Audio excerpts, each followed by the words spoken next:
আজ আমি এমন স্থান নিয়ে কথা বলতে যাচ্ছি যা শুধুমাত্র ভারতের নয়, সমগ্র বিশ্বের আধ্যাত্মিকতার প্রতীক।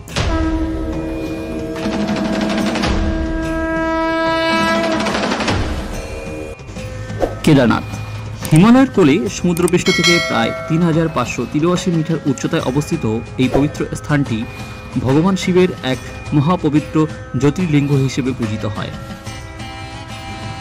এটি উত্তরাখণ্ড রাজ্যের রুদ্রপ্রয়াগ জেলায় অবস্থিত, যেখানে প্রকৃতি নিজে যেন ভক্তির এক সুর তোলে। কেদারনাথ মন্দিরের ইতিহাস হাজার বছরের পুরানো।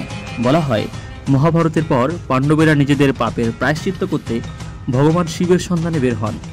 পরে তিনি মহিষের রূপ ধারণ করেন।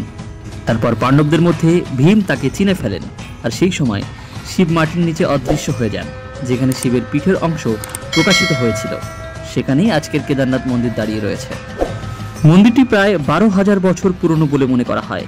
আদিগুরু শঙ্করাচার্য এখানে এসে মন্দিরটি পুনর্নির্মাণ করেছিলেন। কেদারনাথ শুধু একটি তীর্থ নয়, এটি এক অবিশ্বাস্য অধ্যবসায় ও বিশ্বাসের প্রতীক। প্রতি বছর লক্ষ লক্ষ ভক্ত বিপদ সংকুল পথ অতিক্রম করে, বরফে ঢাকা পাহাড় পেরিয়ে, ঠান্ডা হাওয়া সহ্য করে শুধুমাত্র এক ঝলক মহাদেবকে দেখার জন্য কেদারনাথে পৌঁছান। 2013 সালে ভয়াবহ বন্যায় পুরো অঞ্চলটি ধ্বংস হয়ে গিয়েছিল, কিন্তু ভগবান শিবের অলৌকিক কৃপায় মন্দিরটি অক্ষত ছিল। এই ঘটনায় প্রমাণ করে যে বিশ্বাসের শক্তি প্রকৃতির সমস্ত বাধাকে অতিক্রম করতে পারে। আজ কেদারনাথ নতুন রূপে গড়ে উঠেছে। আধুনিক প্রযুক্তি, উন্নত রাস্তা এবং সরকারের উদ্যোগে এখন এটি আরও সহজলভ্য হয়েছে, কিন্তু এর আধ্যাত্মিক শক্তি, এর মহিমা আজও আগের মতোই অটুট রয়েছে। প্রতি বছর হাজার হাজার মানুষ বৃদ্ধ নবীন কঠিন রাস্তা পার করে কেদারনাথে পৌঁছান। বরফে ঢাকা পথ, পাতলা বাতাস, কঠিন ওঠাপড়ার মধ্য দিয়ে তারা উপরে উঠতে থাকেন শুধু একটাই উদ্দেশ্যে, শিবের দরবারে অভ্যর্থনা। 2013 সালের ভয়াবহ বন্যায় পুরো এলাকা জর্জরিত হলেও মন্দিরটি প্রায় অক্ষত ছিল। প্রকৃতির কোপেও মানুষের বিশ্বাস অটল থাকতে পারে, এটাই যেন একটি শিক্ষা। কেদারনাথ যাত্রাপথে ভূমিধস ও ভারী বর্ষণ প্রায় সমস্যার কারণ হয়ে দাঁড়ায়। 2025 সালে সোনপ্রয়াগে ধসের কারণে কিছু সময় যাত্রা বন্ধ রাখতে হয়েছিল। কেদারনাথ যাত্রা আমাদের শেখায় বিশ্বাসের শক্তি কত গভীর হতে পারে।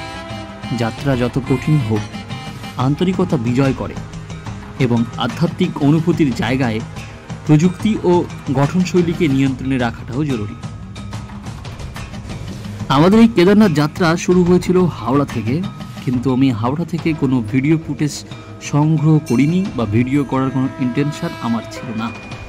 কিন্তু মহাদেবের এই জায়গাতে আমি যখন পৌঁছতে পারি, তখন এই ভিডিও না করে আমি থাকতে পারিনি।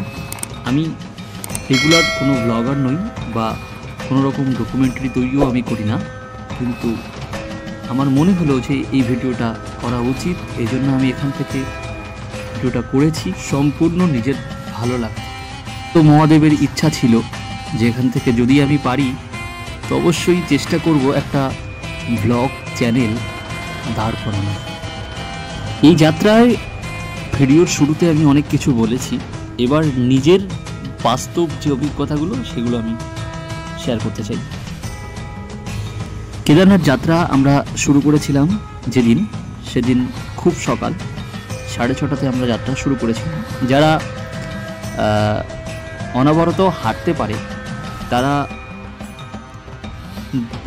দুপুর 2টো থেকে 3টের মধ্যে হামেশা কেদারনাথ পৌঁছতে পারবে, কিন্তু আমাদের পক্ষে সেটা সম্ভব হয়নি। আমাদের সকাল বলবো না, ভোর বলবো, ভোর 6টা থেকে আমাদের কেদারনাথ মন্দিরে পৌঁছতে সময় লেগেছিল সন্ধ্যা 7:30টা। দেন এত টাইম কেন লেগেছিল? কারণ আমাদের পাহাড়ে ওঠার কোনো রকম অভিজ্ঞতা নেই, একটু কষ্টটাও বেশি হয়েছিল, সুতরাং আমরা রেস্ট নিয়ে যাচ্ছিলাম, এই জন্য আমাদের কষ্টটা বেশি হয়েছিল। জানি না পূর্বজন্মে কোনো পুণ্য করেছিলাম কিনা, এই জন্য হয়তো মহাদেবের কাছে পৌঁছতে পেরেছি। ভক্তি না থাকলে সত্যি কেদারনাথ যাওয়াটা বা যাত্রা করাটা সম্ভব না। তো আমার ইচ্ছায় আমি কেদারে পৌঁছতে পারিনি। আমি মহাদেবের কৃপা এবং মহাদেবের ইচ্ছাতে আমি কেদারনাথে পৌঁছেছি। তিনি যদি না চাইতেন আমি হয়তো বা কখনো কেদারনাথ যেতে পারতাম। কেদারনাথ যাওয়ার যে ব্যাপারটা সেটা বলি, ম্যাক্সিমাম মানুষ চেষ্টা করে কেদারনাথ হেঁটে ওঠার জন্য, কিন্তু সব মানুষের ফিজিক্যাল কন্ডিশন সমান হয় না, সবাই হেঁটে ওঠার চেষ্টা করে না এবং উচিত নয়। এজন্যে এখানে ঘোড়া রয়েছে, পালকি রয়েছে, যে যেমন করে পারছে যাচ্ছে। তো ঘোড়ায় যারা যাবেন তারা অ্যাজ এ কী বলবো, যখন গৌরীকুণ্ড থেকে একদম পুরো কেদারনাথ অবধি যদি যেতে চান তাহলে এক রকমের মানে ব্যাপার রয়েছে, আপনারা ওখানে ভাড়া ডিসাইড করে নিতে পারবেন, তাদের সঙ্গে দরদাম করবেন এবং পালকিতে একটু কস্ট বেশি পড়ে যায়। হোটেল কস্ট সম্পর্কে আমি কিছু বলতে চাই না, এক এক রকম ব্র্যান্ডের ঘর পাওয়া যায় ওখানে গিয়ে সেটা আপনারা ডিসাইড করে নেবেন। তবে আমি ম্যাক্সিমাম 2000 বললাম, আর উপরে 4-5 যেমন যে পারে সেমন সে নেয়।